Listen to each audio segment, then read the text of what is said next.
African Human Rights Commission has asked the Chinese authorities to investigate allegations of ill treatment of Africans. Videos showing ill treatment have gone viral on social media. Some have been evicted by landlords, while others have been rejected by hotels, and some are actually even homeless as we speak. For more on this, we're joined by the Human Rights Commission CEO, Tshediso Tipanyane. Mr. Tipanyane, thank you for joining us once again, and apologies for that earlier cut because of the bad line. I wanted to know from you, as the South African Human Rights Commission based in South Africa, what can you do to pressure the Chinese authorities to take appropriate action on these incidents that we've seen on social media? Thank you, Tony. Apart from, of course, requesting that our government should also continue its pressure on these issues, we'll also be communicating with our fellow African national human rights institutions all over Africa to raise these concerns with them and hope that they'll also put pressure in their countries, to the Chinese embassies. Because definitely what is going on in China is completely unacceptable. It constitutes a violation of human rights.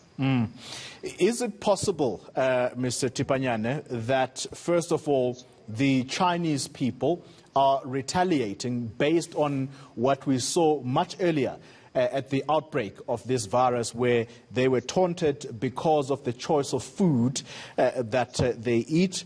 And I want you to link that to what kind of remedial action, therefore, would be appropriate for the kind of racist behavior that we're seeing.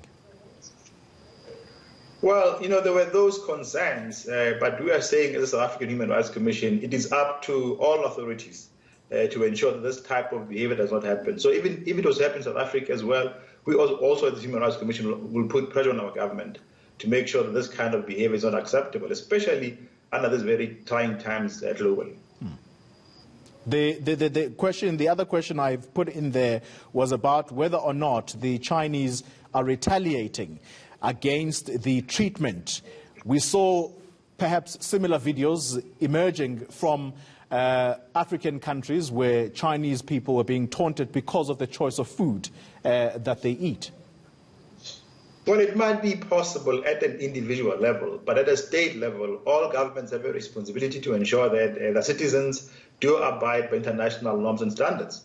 And that's why we're saying that, in South Africa, of course, we've had incidents like this before of xenophobia. And we as a commission always come out very clearly, pressurize the government, as well as ensuring that South Africans do behave properly. So we're saying the same thing to the Chinese authority, that we have to ensure that everybody abides by international norms and standards as far as human rights are concerned.